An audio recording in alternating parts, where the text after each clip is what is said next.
하나님 법에서 어긋나니까 쉽게 얘기하면 하나님 뜻을 순종하고 가야 될 이 선지자가 왜 그 거짓 선지자인데 쏘가 넘어가서 왜 그 말을 듣냐고. 들으면 안 되잖아. 하나님 법에서는. 그러니까 사자 찍혀 물리는 건 거지. 아버지 법을 어겼으니까. 그렇게 연결된다고. 일단 성경을 접어두고 그냥 쉽게 제가 들은 바로 그냥 쉽게 얘기한 거예요. 성경 말씀 들진 않았고.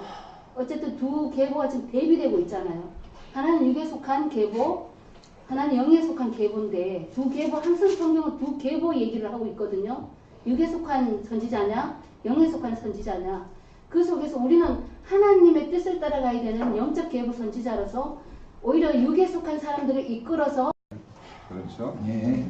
그러면 늙은 선지자가 만약에 여로보암이 폐역을 행할 때 그 옳은 말, 하나님의 말을 증거했으면 이 선지자가 살아 있을 수 있겠어요, 없겠어요? 그죠? 그러니까 여로보암이 폐역하는 일을 할 때 너 왜 이런 일을 하냐, 하나님으로부터 너 이렇게 하다면 저주받는다 이런 말을 하면 여로보암이 죽여줬겠죠. 그죠?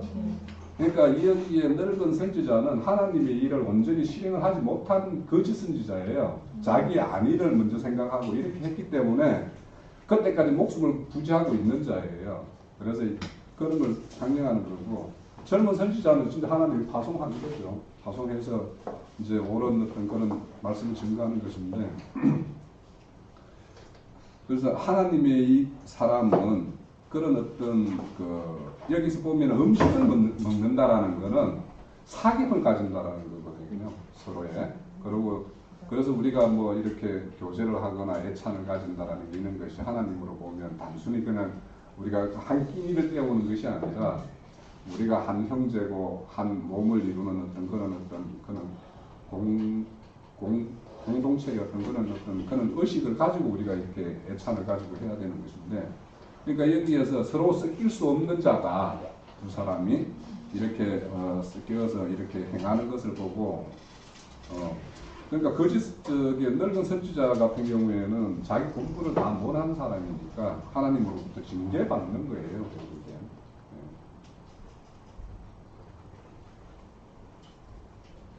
거짓 선지자 그렇게 얘기했는데?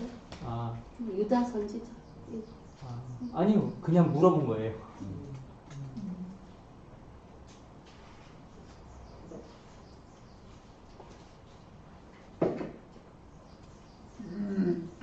그리고 또 여기서 이렇게 듣는 말씀하고 거의 비슷하지만 또 부분적으로 이렇게 좀 다르게 표현이 달라 이렇게 되는 부분이 많아서 이렇게 제가 그걸 가지고 얘기하기는 좀 어렵고, 또 이 말씀에 대해서 이렇게 따로 배운 건 별로 없거든요.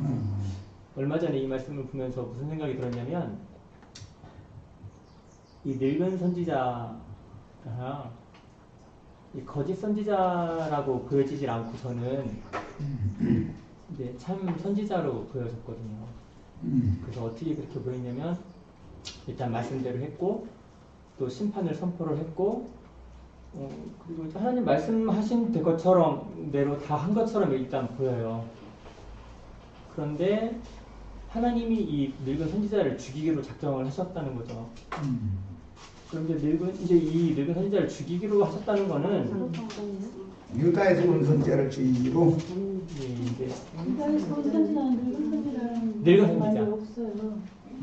늙은 선지자. 그래서 이제 이 늙은 선지자가 이제 잘못해서 죽인다는 것보다는 하나님이 이제 어떤 다른 의도 때문에 죽이신다고 이렇게 보여졌어요. 그러면 다른 의도가 뭐냐면, 이제 늙었다는 거가 이제 이 늙은 선지자가 자기의 사역을 마칠 때가 됐다는 의미로 제가 보였고요. 그리고 이제 심판을 선포하는 그런 모습들에서 예수님의 모습이 보였거든요. 그래서 이제 예수님이 당신의 사역을 마치고, 예수님이 잘못된 선지자라서 심판을 받는 게 아니라 그 사명을 다 마치고 당신의 일을 끝내고, 그 다음에 이제 두 번째 유다에서 온 선지자인가요? 그 선지자가 일할 때가 되었기 때문에, 이제 성령께서 일하실 때가 되었기 때문에 예수님이 죽으실 때가 되었고, 그래서 이제 죽게 하셨다는 거죠. 그런데 그 과정이 그 떡과 물을 먹는 거였거든요. 그 땅에.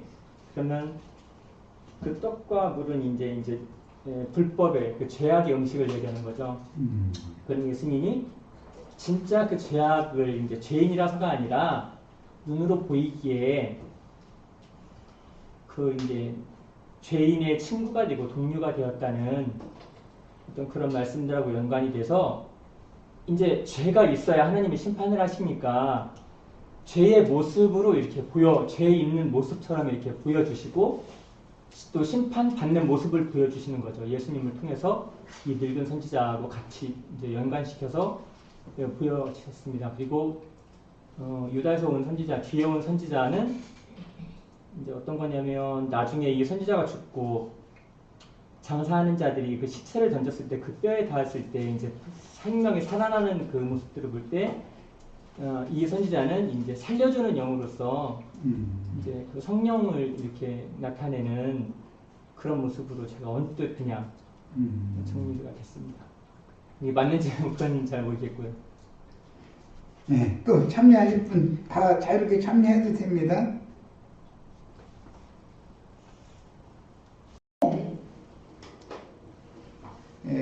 세속적인 교계의 왕권, 소위 이제 삼권 가졌다 하는 사람들을 상징하는 것이 여로보암이니까 그가 세속 종교의 교권을 사용해서 하나님이 보낸 종 선지자를 지목해서 체포하게 했는데 하나님께서는 그 손을 마르게 해가지고 여로보암의 손을 마르게 해서 즉 피가 돌지 않게 해가지고 거두어들일 수가 없게 만들었다. 뽀뽀대졌다 그 말이죠. 이렇게 내밀었는데 거두어들이지 못한다는 뜻은 남을 날마다 정죄한다는 거예요. 나를 정죄한다는 거예요. 계속 그러고 있다는 거잖아요. 그냥 이렇게 굳어버렸다는 거잖아요. 이걸 생각해 보셔야 되겠어요. 예수님과 아까 이제 우리 윤영대가 이제 적용을 아주 잘하는 거예요. 항상 성경이라는 건 기본적으로는 예수님과 유대교 지도자들을 대비하는 말인 거예요. 기본적으로는. 유대교 지도자들이 예수님이 성전에서 뭘 가르치면 항상 우리 신약성경 번역에는 지로한 자라고 이렇게 번역이 됐는데 지로했다는 게 팔을 내밀어 누구를 지목해가지고서 힐난을 한다든지 정죄를 한다든지 할 때 사용하는 말이에요. 가룟 유다가 예수를 지로해서 가르쳐줬다는 거잖아요. 어디에 오늘 밤에 모일 거다 이렇게. 거기 지로했다 이렇게. 그분의 길을 지시했다, 이게 지목했다, 이제 그런 말이에요. 그런 것처럼 교권을 가진 사람들은 하나님이 보낸 종 선지자들을 지목해서 정죄하고 저주하는 거예요. 그들의 습관이에요. 이게 습관이 됐다. 이게 굳어가지고 다시 걷어들일 수 없게 됐다. 이제 이렇게 표현했는데, 그렇단 말이에요. 그런데, 늙은 선지자에게 이 유다에서 보냄받은 선지자가 속는 이야기로 이제 이어지죠. 이 말씀이. 하나님께서는 유다에서 여로보암에게 책망하라는 사명을 맡겨서 북이스라엘의 여로보암의 제단 앞에 보낸 그 선지자에게 네가 돌아갈 때는 오던 길로 다시 돌아가라고 그랬어요. 다른 길로 아무도 모르게 다른 길로 가라고 그랬어요. 그런데 돌아갈 때 어떤 길로 다시 돌아갔다 했어요? 다른 길로 가지 않은 거예요? 돌아갈 때 오던 길로 되돌아가잖아요. 오던 길로 돌아가라겠어요? 다른 길로 가라겠어요? 오던 길로 다시 돌아가다가 무슨 나무 밑에서? 상수리 나무 밑에서 일부러 쉬고 기다리고 있는 거예요. 왜 그래요? 늙은 선지자가 힌트 준 것이 앞에 있었죠? 피곤도 하고 길도 멀고 그런데 우리 집에 잠깐 들려서 떡도 먹고 물도 마시고 기운 좀 데려가지고 좀 쉬었다 가지 그래. 나도 선지자야. 그랬다 이거예요. 그렇게 하니까 하나님이 주신 떡과 물이 아니면 먹고 마시라겠어요? 먹지 말라겠어요? 그런데 늙은 선지자네 집에 가서 먹지 말라는 떡과 물을 마셨죠? 그렇게 되는 데는 이 사람이 다른 길로 가지 않은 것이 있고 오던 길로 가다가 상수리나무라는 밑에서 쉰다라는 것 자체가 누구를 기다리는 거죠? 늙은 선지자가 좀 빨리 나와서 좀 붙잡아 주기를 기다린다 이 말이죠. 난 전에 내가 한번 간증을 한 적이 있는데 모든 것을 다 갖춘 장로님들이 예를 들어서 발람과 같은 얘기예요. 장로님들이 와서 모든 거 다 갖춰놨고 우리 집에 오셔서 말씀 좀 전해주시면 하나님의 축복이 함께 공유할 수 있지 않겠냐. 예를 들어서 이제 그렇게 하면 아까 우리 홍영재님 얘기한 것처럼 이 늙은 선지자가 사명을 하나님이 보낸 선지자라서 사명을 정확하게 했다면 지금 살아남아 있으면 안 되는 사람이죠. 네, 그렇죠. 여로보암 그 짓을 못하게 막았어야 되는 사람이잖아요. 국조의 선지자니까. 동조를 했으니까 선지자가 살아남은 거 아니에요 지금. 당연히 여로보암의 편이다 지금 그 말이잖아. 아무리 하나님이 종이라 해도 기독교계 목사님들이 하나님의 종이라고 다 해요. 그런데 사람이 변질되면 그 사람이 엉뚱한 짓을 얼마든지 할 수 있는 것이다 하는 걸 알 수 있어요. 유다에서 온 선지자도 사람이기 때문에 다른 길로 갔다고 나와 있어요. 글쎄, 그죠? 예? 그 선지자가 다른 길로 갔어요. 오른 길로 가지 않고. 예, 그냥. 아, 다른 길로? 네, 다른 길로 가고 자기 배대로 오던 길로 되돌아가지고 안 했다고 했죠. 돌아가지도 말라 하셨고 네. 다른 길로 가고 자기가 베델로 오던 길로 되돌아가지도 아니하였는데 이제 이것을 내가 착각해서 말했네. 네, 허락한 대로 한 거예요 여기까지는. 그런데 상수리나무 아래에서 기다린 거예요.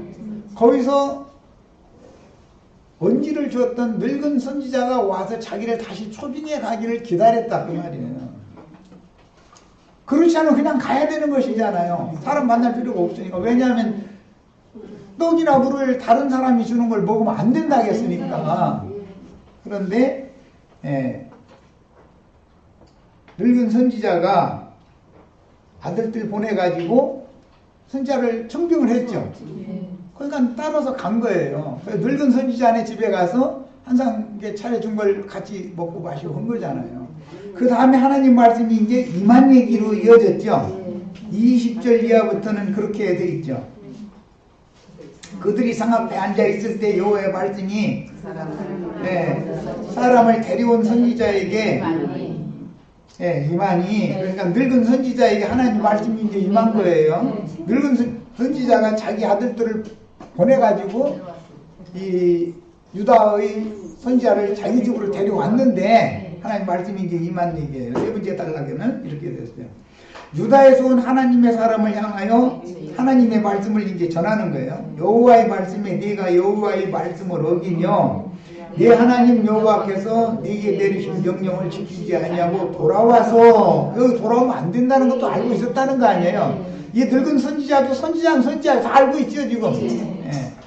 선지자는 사람을 꿰뚫어 보는 눈이 있는 것인 것을 알 수 있고, 여호와가 너더러 떡도 먹지 말고 물도 마시지 말라 곳에서 떡을 먹고 물을 마셨으니 네 시체가 네 조상들의 요시에 들어가지 못하리라 하셨느니라 라고 하나님 말씀을 전했어요. 이건 진실하게 말씀을 전하는 거예요. 자, 그리고 자기가 데리고 온 선지자가 떡을 먹고 물을 마신 후에 그를 위하여 나귀의 안장을 지으니라. 이 말은 이제 전송을 하기 위해서 잘 대접한 다음에 보내는 거예요. 그런데 이에 그 사람이 가더니 사자를 길에서 만났다 이렇게 돼 있어요.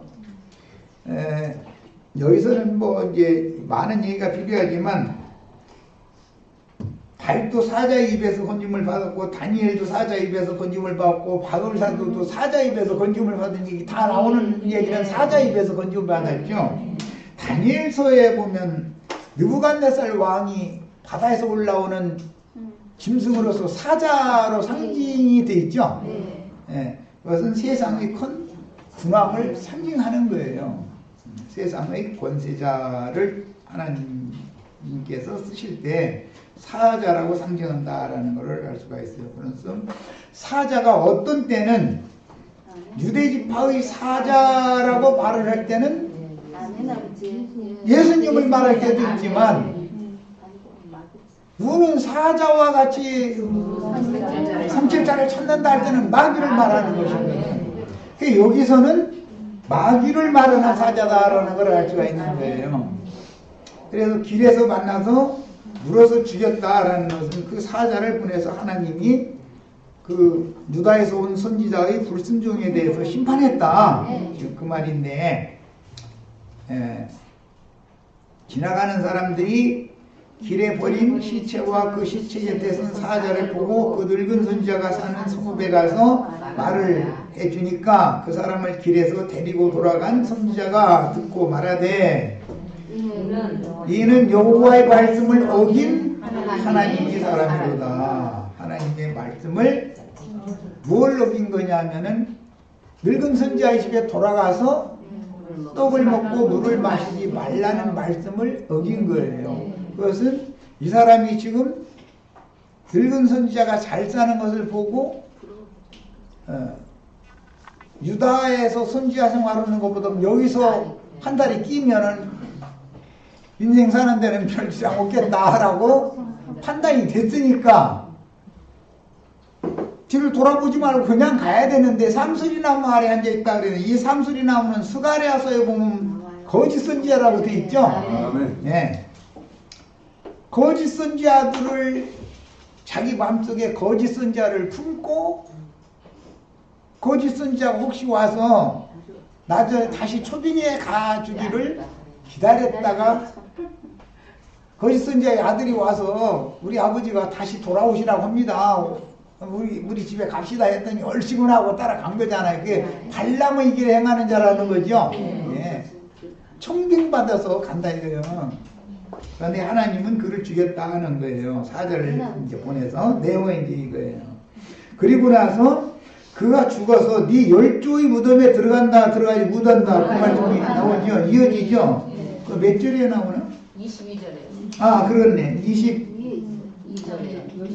묘실에 들어가지 못하고 네 조상의 묘실에 들어가지 못한다. 그런 말씀과 같이 29절에 실제로 이제 늙은 손자가 하나님의 사람의 시체를 들어서 나귀에 실어가지고 돌아와 자기 성읍으로 들어가서 슬피 울며 장사를 했는데 곧 그의 시체를 자기의 묘실에 뒀다. 늙은 선지자를 위해서 파둔 무덤에다가 사자한테 찢겨 죽은 이 선지자를 갖다가 거기다 넣은 거예요. 그러면서 오호라 내 형제여 아까 보면 슬피 울었다는 거잖아요. 예. 그 사람을 장사한 후에 그가 아들들에게 말하 이르되 내가 죽거든 하나님의 사람을 장사한 묘실에 나를 장사하되 내 뼈를 그의 뼈 곁에 두라. 그렇게 하니까 베델에 있는 제단을 향하고 사마리아 성읍들에 있는 모든 산당을 향하여 외쳐 말한 것이 반드시 이룰 것이다 했는데 그대로 됐죠. 이제 33절 이하에서 34절은 여로보암이 이 일 후에도 그의 악한 길에서 떠나 돌이키지 아니하고 다시 일반 백성을 산당의 제사장으로 삼되 누구든지 자원하면 그 사람을 산당 제사장으로 삼았더라. 이것이 누구든지 자원해서 신학교에 가면 다 이제 목사한테 해주는 얘기죠. 이것이 여호와 앞에서 하나님 앞에 범죄가 된 거예요. 여로보암이 죄라는 거예요. 이것이 이게 신학교를 차린 거잖아요. 여로보암이. 그리고 거기에서 자기를 이렇게 괴주는 그런 거짓 선지자들을 양산시켜가지고 예루살렘으로 예배하러 가지 못하게, 제사를 하러 예루살렘으로 가지 못하게 하려고 북이스라엘의 맨 끝 베델과 북이스라엘의 맨 북쪽 끝 단 두 곳에 금송아지 우상을 섬기는 신당을 만들어 놓고 예루살렘으로 갈 곳 없다. 저 북쪽에 사는 사람들은 단에 가서, 남쪽에 사는 사람들은 베델에 가서 예배를 하면, 야, 하나님 똑같은 하나님이지 꼭 예루살렘에 가야 될 필요가 뭐가 있냐 이랬단 말이야. 얼핏 들으면 맞죠? 천주교인들 다 똑같은 하나님 믿는데 왜 이렇게 그냥 싸우느냐고 이러죠. 얼핏 들으면 다 맞죠? 장부교 하나님이나 침례교 하나님이나 뭐가 다르냐고, 한 하나님 믿으면서 그냥 좋게 지내자 그러잖아요. 그런데 좋게 지낼 수 있어요, 없어요? 없어요. 사실은 신이 다르죠. 내용에 가서는 이름은 같지만. 예. 그런데 이 말씀이 사마리아 성읍들에 있는 모든 산당을 향하여 외쳐 말한 것이 반드시 이루어진다라고 한 말씀이 다음 이제 14장 이후에 가면은 그대로 이루어지죠. 여로보암의 제단이 다 무너지고 하나님의 심판을 받아가지고 죄만 남잖아요. 이거는 즉 말하자면은 세상 교계라는 것은 반드시 무너지고 심판받는다는 걸 보여주는 그림이에요. 그리고 아까 우리 저 윤영재가 얘기였는데 그 유다에서 온 선지자의 그 무덤에 원주인이 누구냐면 늙은 선지자거든요. 자기를 위해서 우리 준비해놨던 무덤인데 거기에 자기도 같이 묻혔다 이거예요. 야, 그러면 이것은 늙은 선지자도 심판받았고, 그런데 자기가 자기를 위해서 준비한 무덤에 들어갔지만 남유다에서 온 선지자는 자기 열조의 무덤에 들어가지 못하고 남의 무덤에 지금 들어간 거 아니에요. 이거는 사후의 세계를 말하는 거예요. 사후의 세계가 이 생에서 하나님의 말씀을 거역하고, 왜? 육의 생각에 따라서 늙은 선지자가 사는 거 보니까 탐나니까 나도 너무 아마 남유다에서 온 선지자가 인생이 좀 괴로웠던가 보지. 그러니까 좀 쉬고 싶었겠지. 그러니까 거기서 이렇게 좀 한 달에 끼고 싶었는데 그 마음이 간절했다 이거예요. 그것이 하나님 일단 변질이다 이거예요. 하나님은 그 말씀을 하던 종들을 보내실 때 육의 생각을 가지고 무슨 품삯받는 거, 많은 어떤 공개를 해줄 테니까 청링받는 거, 그런 데 따라가서 휩쓸리지 말라는 것이 하나님 말씀이 경고거든 지금 이게. 그래서 이런 것이 이제 결국 발람의 교훈, 니골라당의 교훈에 대한 하나의 예표가 되기 때문에 우리는 어떤 순수한 마음으로 처음에 이 유다에서 여로보암에 가서 책망이만 하라고 보내신 거 아니에요. 하나님 보내실 때는. 그런데 거기에 가서 늙은 선지자 사는 거 보니까 자기보다 이게 훨씬 사는 형편이 나아. 그러니까 그걸 아쉬워한 거죠. 이런 것처럼 우리는 주님을 섬긴다고 하지만 아무리 순수함으로 처음에 출발을 했어도 세상사를 보고 인생의 안일이나 육의 관념이나 이런 걸 따라서 세상 부귀영화도 같이 누리고 편한 상태로 하나님의 종으로 쓰임을 받기를 원하는 그런 생각이 들어오면 지금 내가 지금 마귀에게 속고 있구나라는 걸 생각해 봐야 된다는 거예요. 그럼 경고로 받으면 되겠어요. 네. 지금 일에 쓰임을 받은 거잖아요. 무한 쪽 사람이니까. 자기 집으로 이 유다에서 온 선지자를 자기 집으로 청빙을 하면 안 되는 거예요.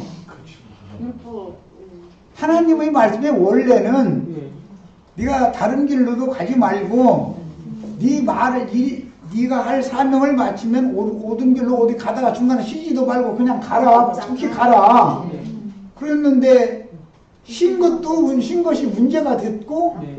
쉴 거라는 걸 상수리나무 아래에 가면 분명히 기다리고 있을 거라는 걸 선지자니까 알잖아. 이 늙은 선지자도 그래서 지 아들 보내가지고 그 유다에서 온 선지자 데리고 와라 우리 집으로. 자기네 집에 데리고 와서 거기에서 잘 먹고 잘 짜는 집 음식 먹이면 돼요, 안 돼요? 안 되죠. 안 되는 거예요. 근데 여기서 거짓 선지자가 천사가 자기에게 나타나서 선지자를 초대해서 떡도 먹고 물도 마시게 하라 하고 그건 거짓말한 네, 거예요. 하나님께 천사가 하나님은 했다 하니까 남유다에서 온 선지자에게 그런 것을 하지 말라고 미리 경고를 해서 보내서 그런 일이 있어도 그런데 쏟지 마라.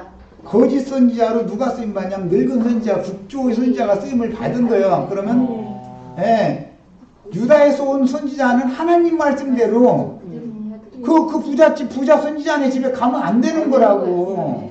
거기 가서 맛있는 떡과 그 물을 먹으면 안 되는 거거든. 그것은 평안하고 안일한 것을 누린다 그 말인 건데 그렇게 하면 안 되는 거예요. 하나님이 그 중선지자를 쓰실 때는 먹을 거 입을 거 다 필요되도록 공급을 하셔가면서 말씀을 전하게 하실 건데 사람이기 때문에 북쪽의 선지자가 잘 사는 것을 봤기 때문에 마음이 동하다 보니까 가다가 상수리나무 아래에서 앉아서 쉬지 말라겠잖아. 그냥 가라겠지. 거기 앉아서 상수리나무 아래에서 앉아서 쉬었다는 것은 분명히 이 늙은 선지자가 나 초대하라고 사람 보낼 거다라는 걸 알고 기다린 거거든. 발람이 똑같은 짓을 했잖아. 써있으니까 그렇게 말하면 안 되고요.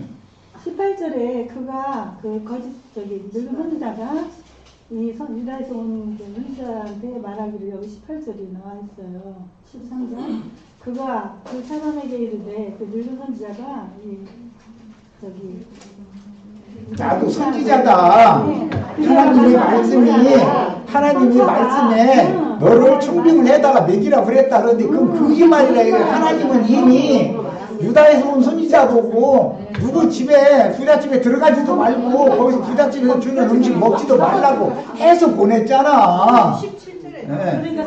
하나님이 금하는 짓을 여로보암의 죄라는 것은 베델과 단에다가 제단을 지맘대로 설치를 해놓고 나서 선지자를 지맘대로 세우는 거예요. 제사장을. 그게 여로보암의 죄인 거예요.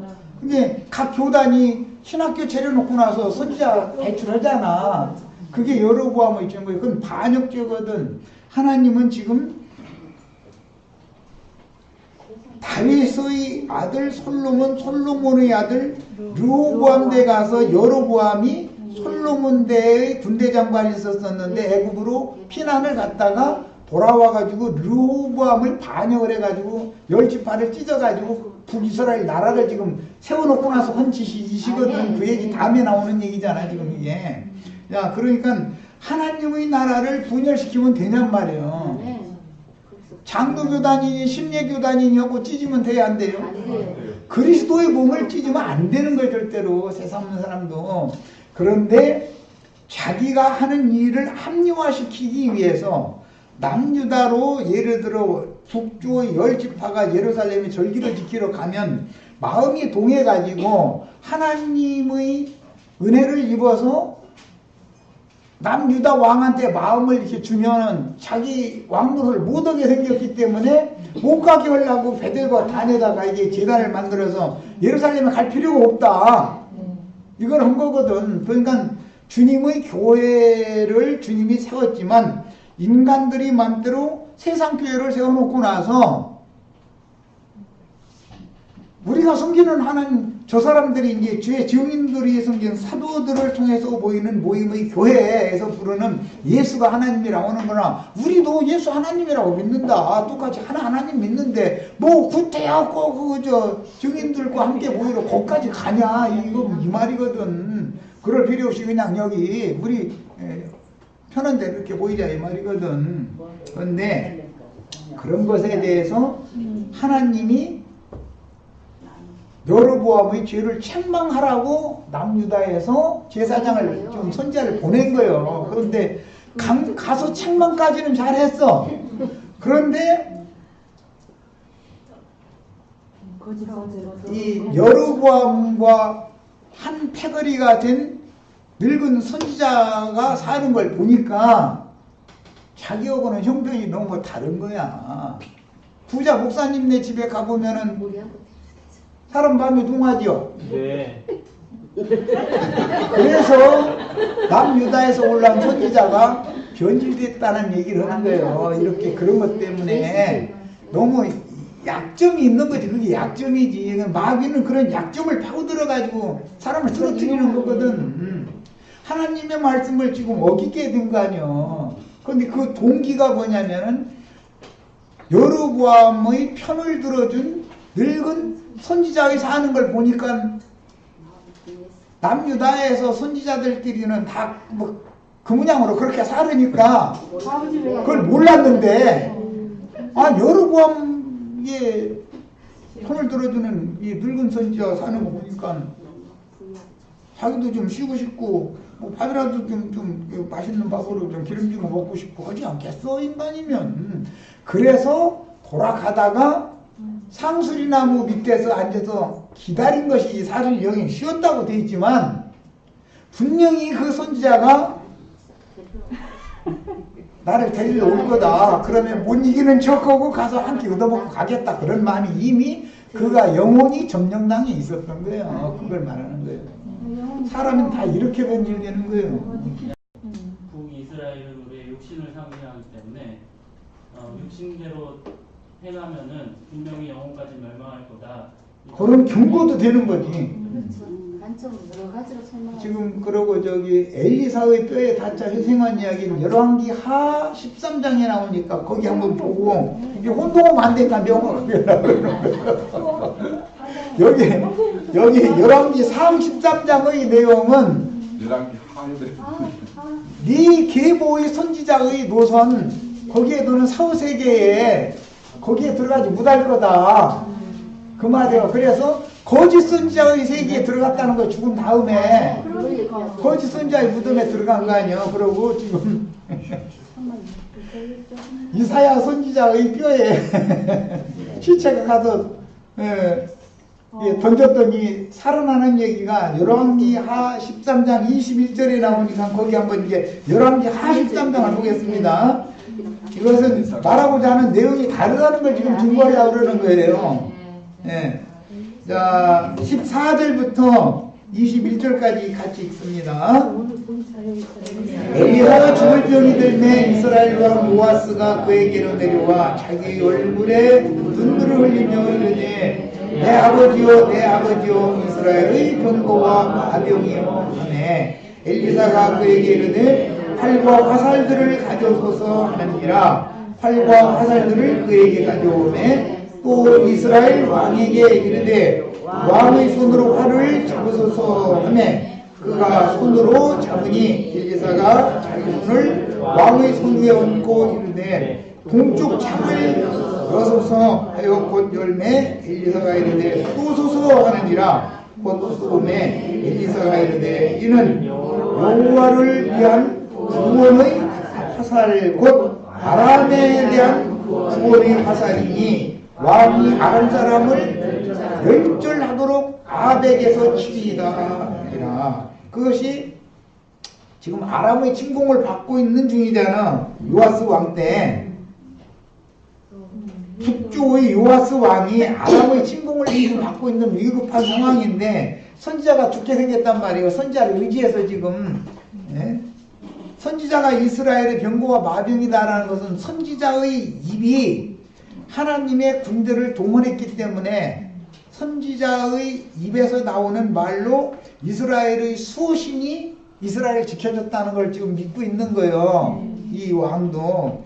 그래서 마지막으로 선지자 이사야가 죽음을 앞두고 그 왕이 조문을 왔으니까 왕은 젊은 친구고 이제 선지자는 늙은 사람이니까 지금 상황이 활과 화살을 갖다 놓고 동쪽 문을 향해서 즉 아람 진을 향해서 여기서 활을 있는 힘껏 당겨서 쏴라. 그랬더니 활을 쏜 거예요. 이것이 아람에 의한 침공으로부터 이스라엘을 지키는 표가 된다라고 선지자가 지금 유언을 남기면서 또 이르되 화살들을 집으소서 곧 지금에 엘리사가 또 이스라엘 왕에게 이르되 땅을 치소서 하는지라 이에 3번 치고 그치니라. 하나님이 사람이 노하여 이르되 왕이 대여섯 번을 칠 것이니라. 그리하였다면 왕이 아람을 진멸하기까지 쳤으리라. 그런즉 이제는 왕이 아람을 3번만 치리라. 그리고 엘리사가 이제 죽었어. 야, 이것은 완전히 멸절될 때까지 계속 네가 이 화살로 땅을 치는 것은 표적이 되어져 가지고 아람을 완전히 진멸시켜버리고 평안한 나라를 유지할 수 있어야 되는데 3번만 했으니까 전쟁하면 3번만 이고 나머지는 질 거다 이게 얘기잖아. 엘리사가 죽으니 그를 장사하였고 해가 바뀜에 모압 도적떼들이 그 땅에 온지라. 마침 사람을 장사하는 자들이 그 도적떼를 보고 그 시체를 엘리사의 묘실에 들이던짐에 시체가 엘리사의 뼈에 닿자 곧 회생하여 일어섰더라 그랬단 말이야. 여기 지금 이 내용과 아까 거짓 선지자, 늙은 선지자가 자기를 위하여 준비된 묘실에 들어가면 안 되는 거단 말이야. 사후 세계에 북쪽의 여로보암과 한패가 되어진 거짓 선지자의 간 곳으로 가면 안 되잖아. 유다에서 온 선지자는 유다의 선지자의 계보 신앙 노선이 있기 때문에 그 열조의 무덤으로 들어가야지. 자기 조상의 무덤에 들어가야지. 우리 신앙의 노선이라는 두 노선이 있어야 하는 말이야. 야, 그 얘기와 지금 여기 엘리사의 시체에 도적대가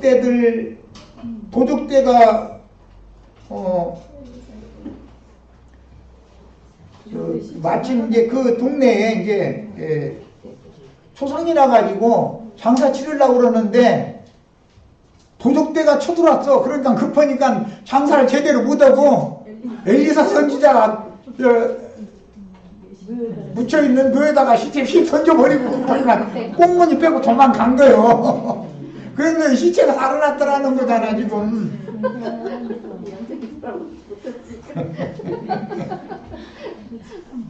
예, 이 문제는 엘리사나 엘리야나 이런 말씀이 나올 때는 엘리야는 세례 요한을 상징하고 엘리사는 예수님을 상징하기 때문에 여기서는 예수의 부활 능력으로 사도들도 같이 살아났다라고 이제 이것은 적용을 여기서 이렇게 하는 거예요. 이 문제와 열왕기 4의 문제는 다르다. 말하면 의도가 다르단 말이야. 같은 13장입니다. 13장은 13장이네 참. 열왕기 33장이냐 열왕기 43장이냐가 그 늙은 선지자가 나귀를 준비를 해서 자기 아들에게 자기의 나귀에다가 안장을 만들어서 모셔오려고. 그런데 그 얘기가 민수기 13장에서 인용하는 거잖아. 발락 모셔올 때 나귀 안장 지어가지고 발락이 돈 줘가면서 모셔오잖아. 근데 발락도 그래서 딱 기다리잖아. 아이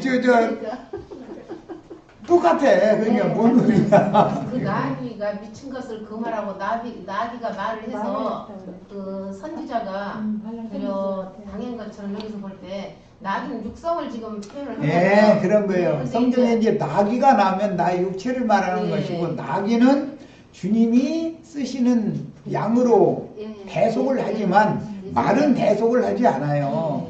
말도 사람을 타고 어디 다니는 것인데 말은 바로의 병거를 끄는 말로 상징이 되고 예수님 예루살렘에 입성할 때 나귀와 나귀 새끼를 끌어다가 이렇게 타고 입성을 하는데 그것은 믿는 제자들의 육을 입고 주님이 신부성에 들어간다라는 것을 예시적으로 보여주는 거고 바로의 말은 바로의 병거를 끄는 데에만 쓰기 때문에 화려하고 힘도 세지만 나귀는 겸손한 자가 타는 거고 말은 화려한 말은 교만한 세상 임금이 타는 거고 차이가 있어요. 똑같은 육체지만 목사님들은 날이고 힘이 세지요.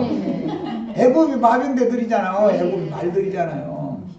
이거 바로의 마병대는 특별병거가 몇 개라고 했어요? 600승이에요. 그게 계시록에 난 666은 첫 번째 바로의 특별병거인 거예요.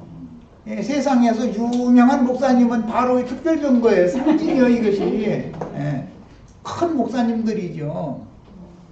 그리고 66이라고 하는 것은 바벨론 왕 느부갓네살의 신상. 예, 신상이 세워진 곳이에요. 높이가 고가 60규빗, 폭이 광이 6규빗이어서 66이에요. 그 합하면 666이 나오는 거예요. 이것은 전부 육적인 우상 숭배자들을 상징하는 거예요.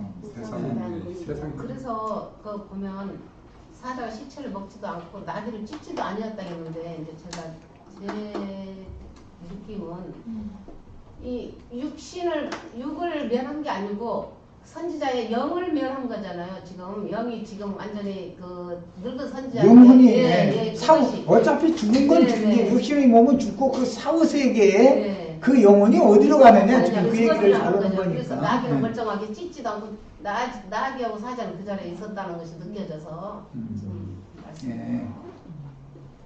예. 이 셈족은 아람족이 있고 히브리족이 있죠. 아람족은 히브리족의 처가동네예요. 나홀성 사람들은 바단 아람 사람들이다 이러잖아요. 이것은 여기 초승달 지역이다 해가지고 아시리아의 저 끝 터키 지역까지 올라간 거기 이제 유프라데스 강과 티그리스 강이 있어요. 그 사이를 보고 초승달 지역이다 그러고 거기엔 농사가 잘 되는 지역이에요. 거기가 수메르 민족의 문화, 헤로도투스의 법전 얘기 나오죠. 세계 최초의 법전이다. 그 수메르 민족의 문화예요. 그 셈족이다 이 말이에요. 이제 세상 역사에서는 고등학교 교과서, 중고등학교 역사 교과서에 보면, 세계사 교과서에 보면 거기는 수메르족이라고 돼 있지, 셈족이라고 돼 있지가 않죠. 근데 우리 이제 한글 번역엔 셈이라고 이제 번역이 나왔는데, 그게 수메르족이에요. 수메르 족속들이 인류 최초의 가장 발전한 문화를 발전시킨 민족이에요. 그게 셈족이에요. 노아의 후손이죠. 노아의 세 아들 중에 셈이 장자잖아요. 그런데 셈족은 문화가 장자권을 굉장히 중요하게 여겨요. 그들은 같은 자식을 낳아도 먼저는 맞이는 딸을 낳기를 바래요. 두 번째는 아들 낳기를 바래요. 딸 낳으면은 두 번째는 무조건 아들 낳아야 돼. 그럼 이제 100점이야 그거는. 그렇게 한 집 손 들어본 거예요. 아, 그 100점이야 그거는. 나는 200점이야. 네. 그 왜 그러느냐? 장녀는 시집을 보내면 그뿐이기 때문에 내 재산 축낼 일 없고 집안 살림 다 맡아서 해줄 것이고 그래서 100점인 거예요. 장자는 딸을 낳기를 바래요. 꽁으로 부려먹을 수 있으니까. 이해되셨어요? 네. 왜 이 말은 셈족은 아들에게 후사를 정하는 것이 아들 선호 사상이 이게 수메르 민족의 사상인 거예요. 자, 그런데 라반의 아들에게 재산을 넘기지 라반의 딸들에게 재산을 넘길 일은 없잖아요. 그런데 그 민족의 문화에서는 그 가문의 가장이 장자권자의 장손 집안이라고 그러죠. 장손 가문. 우리도 셈족이기 때문에 그걸 중요하게 여기잖아요. 특히 저기 경상도 안동 우리 한자매님 동네 쪽 이제 그쪽으로 가면은 장손 집안의 장손 며느리는 그보다 훨씬 나이가 많은 어른들이라도 다 함부로 안 해요. 집안에서 나이가 아무리 많아도 장손 며느리 엊그새 다 시집 왔어요. 그래도 장손 며느리이기 때문에 그 자기네 가문의 대를 이어갈 사람이기 때문에 그 여자가 또 맏아들을 낳으면은 그걸로 대가 이어지는 것이지 자기가 그 지체 자손이 나이가 많다 해가지고서 권세가 옮겨오는 게 아니거든요. 그런데 셈족은 하나님을 섬기는 민족이었기 때문에 제일 장손이 하는 일은 제사권이에요. 제사권. 제사권이 있다는 것은 상속권이 있다는 걸 말하는 것이고 부모의 제사에 참여할 수 없다라는 것은 후실, 첩이 난 자식들은 제사에 참여를 안 시켜요. 제사에 참여를 시킨다는 것은 그도 그 가문의 일원으로 받아준다는 뜻이 되고 조상이 남긴 재산을 같이 나눌 수 있다는 권리가 있다라고 인정이 되는 거예요. 그래서 그걸 안 시키는 거예요. 셈족들. 이게 제사권이 굉장히 중요해요. 셈족은. 우리는 이제 이런 말하면 이해가 될 거예요. 유럽 그 야매 족속들한테 이런 얘기하면 아니 뭐 조상 위해서 제사하는 거 뭐 그렇게 중요하냐고 이럴까 하면서인데 그렇지 않아요. 셈족의 문화에서는 제사권을 가지고 있다라는 것은 그 가문의 장손 집안인 가문이다 이 말이에요. 그걸 보여줘요. 거기에 대한 증표가 있어요. 아버지를 곡할 때가 되면 아버지가 평상시에 자기 가문을 위하여 길흉을 물어올 때는 점치는 도구가 있어요. 그게 뭐냐면 드라빔이라고 하는 용어로 이제 사용이 됐는데 그거는 가지고 동서남북 방향 이렇게 하는 거예요. 큰 침이 어디 쪽으로 튀겨내요. 잔잔한 침 고다치고 큰 침이 어느 쪽으로 튀겼냐. 침방향으로 결정하는 거예요. 그건 왜? 자기 조상이 그렇게 하라고 지시했다고 믿는 거예요. 그게 점치는 도구예요. 자, 장손은 아버지를 곡할 때 당연히 드라빔을 물러받는 거예요. 그것은 장손권을 받았다는 뜻이에요. 그런데 라헬이 가만 집안 분위기 돌아가는 걸 보니까 라반이 아들한테 양치는 거 뭐 하는 거 라헬이 양치다가 야곱 만났죠? 네. 신정일 주가를 해가지고 신정 부자 만들어 놨더니 저 오라비는 피 펀펀대고 아들이라고 옹냐옹냐하고 일도 안 시키고 저희만 떼학볕에가 일 시키고 재산은 저희가 뭐하는 저희가 번등시켜 놨는데 저희는 시집가는데 시집가면 출가 외인 그리고 그냥 알손으로 쫓아내려고 그러고 가만히 보니까 이게 안 되겠거든. 그래서 장자권을 몰래 훔쳐가지고 나오는 거예요. 자기 친정아버지 곡할 때가 됐다 그러면 자기 오라비한테 연락이 오겠죠? 그러면 딱 그때 이제 그걸 가지고 가는 거예요.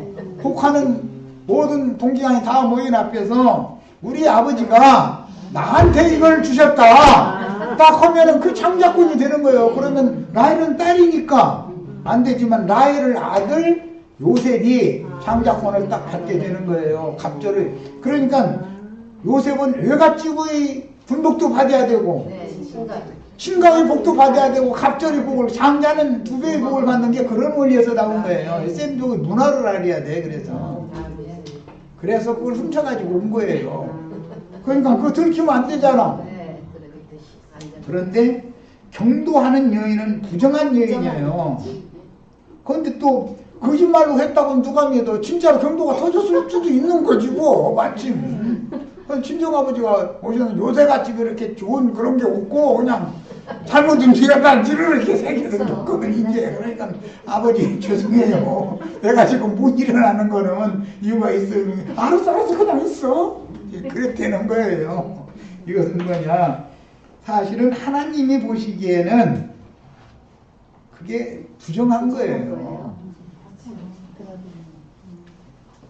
드라빔이 라헬에게 생명의 저수잖아요. 거기에 지금 다 있는 거잖아요. 하나님이 보시기에는 이게 부정한 거예요. 그래서 왜 하나님은 본토 친척 아비 집을 떠나가는 자에게 하나님이 주시는 갑절의 복을 받으라 하는 것이지 땅의 복도 받고 하나님의 복도 받고 이렇게 이게 겹치게 받으라는 게 아니라는 거예요. 그런데 나중에 라헬이 그 드라빔을 어디까지 끌고 다니느냐면 예, 내려가는 사람. 베델로 올라가기 전에 상수리나무 아래, 저 마침 상수리나무가 또 나왔네. 상수리나무 아래에다가 야곱에게 하나님의 말씀이 주시기를 네 집안에 있는 모든 우상들, 부정한 것들 싹 갖다가 치우고 베델로 올라와서 정결하게 하고 와서, 베델이 하나님의 집이니까 거기에 와서 내 앞에 제사를 해라.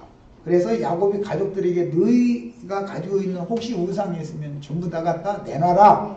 그래가지고 그걸 다 내놨는데 드라빔도 거기에 있는 거죠. 갖다 상수리나무 아래 묶고 베델로 올라가서 제사를 그때 20년 만에 한 것이 전제, 서원 제사를 거기서 완성을 한 거예요. 정결한 상태로 이제 제사를 온 가족이 그때 드려지고 하나님이 그때사 라헬도 받으신 거예요. 그때사. 우상을 끓이고 다니는 동안에는 하나님이 야곱의 하나님은, 라반의 하나님은 그거 가지고 함께 다녔지만 야곱의 하나님은 그와 함께 하시지 않았다 이거예요. 그래서 우상을 버리지 않으면 이스라엘의 하나님이 축복이 없다. 그런데 그 우상이 다른 데서는 드라빔이 우상이라고 번역도 돼요. 그러니까 이제 이걸 잘 생각해야 돼요. 사람 속에 이것은 본토 친척 아비 지배의 장자권을 놓고 싶지 않은 게 사람이다라는 거예요. 그런데 하나님은 땅의 것을 기업으로 주는 일은 없다. 하나님이 별도로 하늘의 것을 기업으로 줄 거니까 그건 버려라. 그걸 버려야 하나님이 드디어 이제 장자권을 줄 수가 있는 거예요. 그래서 그런 얘기예요. 그러니까 뭐 엊그제 여기에서 그 인터넷상에서 보니까 그 잘못 가르침을 받아서 특히 그 문제하고 또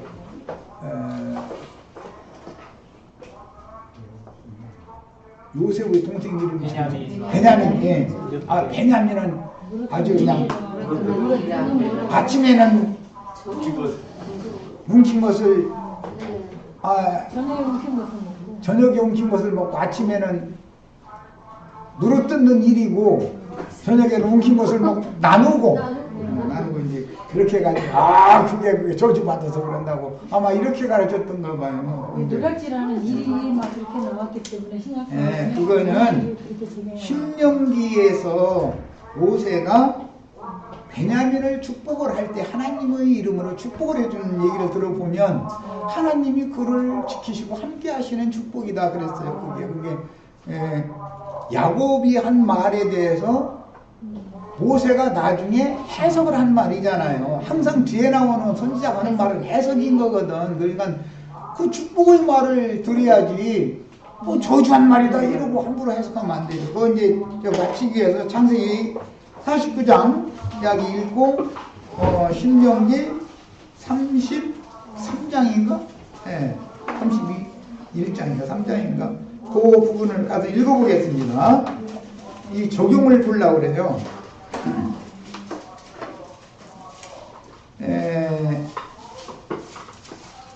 요셉 동생 이야기를 하면 창세기 49장 27절이지. 베냐민은 물어뜯는 일이라 아침에는 빼앗은 것을 먹고 저녁에는 움킨 것을 나누리라 그랬어요. 베냐민이 물어뜯는 일이와 같은 역할을 했어요. 이것은 예언이에요. 그것은 나중에 베냐민 지파 중에서 나온 바울이라는 사람이 되기 전에 사울일 때는 물어뜯는 일이 노릇을 했어요. 예수 믿는 사람들을 만나기만 하면 물어뜯는 거예요. 그러나 나중에는 움킨 것을 교회 중에서 함께 하나님과 함께 나눴어요. 자, 사울이 바울 되는 이야기가 여기 예언이다 이렇게 이해를 하시면 되고 그 해석을 신명기 12절. 를 봅니다. 33장. 예.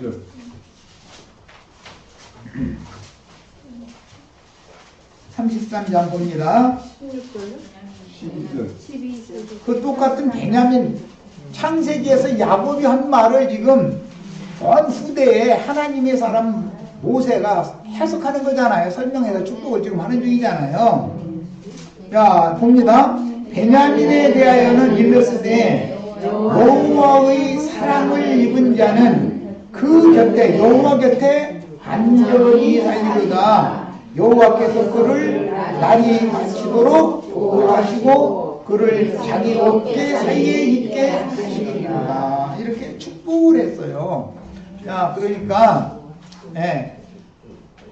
성경이라는 건 항상 앞에 어떤 표적 그림자가 나오면 뒤에 선지자들이 그것을 영감을 따라서 해석을 해줘요. 그러니까 성경은 흐름을 따라서 읽어야 되는 거예요. 내 맘대로 어떤 한 구절만 가지고서 확정해버리면 안 돼요. 해석이 잘못될 수가 있으니까. 그래서 성경은 항상 흐름을 따라 읽어야 된다.